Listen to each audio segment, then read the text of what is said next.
You have probably seen this trend. I have no enemies.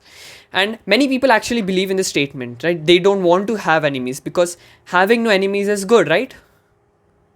No, it's not. Yum yum. I want you to go back to millions and millions of years before, when we were in our caveman time.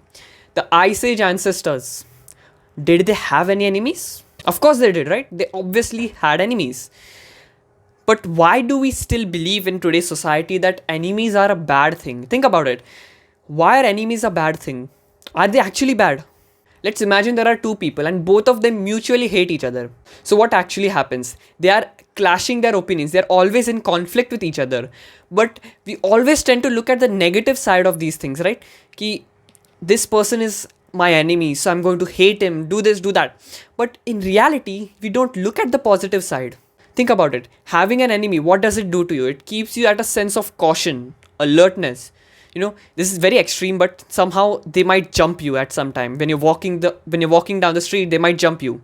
Now, if your enemies are also not exactly like the physical ones, not your physical enemies, but let's say there are enemies in your school, like they are competitors, enemies of you. They want your position. Like let's say you want to become number one in the school, right? You want to top the school, but they are still your enemies because they're competing for the same thing. So if they are your enemies, you have that sense of urgency and competition inside you that you need to beat them. Otherwise, you will fail. You will lose to your enemies. And so having enemies brings about a sense of competition and rivalry, which is very, very important, especially for young men, to build a brotherhood, to build competition. Because without competition, we don't feel good, do we? Let's say you're in the gym, bro, and one of your friends does the exercise heavier than you. What happens? You feel that sense of inferiority and insecurity. Now you want to beat that guy, right? Now imagine if you had no enemies. You were in school, you want to top school, but then you are of that thinking that I have no enemies. No one is my enemy. If you have enemies, the people you hate against you, that is insane motivation right there. Now, so what I mean by this is this statement can be applied and cannot be applied, and you need to realize what actually will work for you. Because I can sit here and say I have no enemies, but no, I have enemies.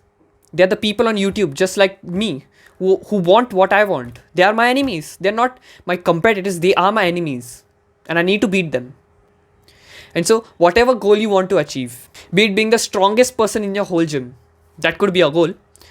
But if you go about thinking, I have no enemies and everyone is my friend, then you won't have that sense of rivalry, right? There was this very interesting statement written in the book, 48 Laws of Power. Your friends will betray you, but your enemies won't. Think about it. Your friends will betray you. Your friends can betray you, but your enemies won't ever betray you. And so having no enemies is kind of really putting you down to your max level of potential because there is no sense of competition.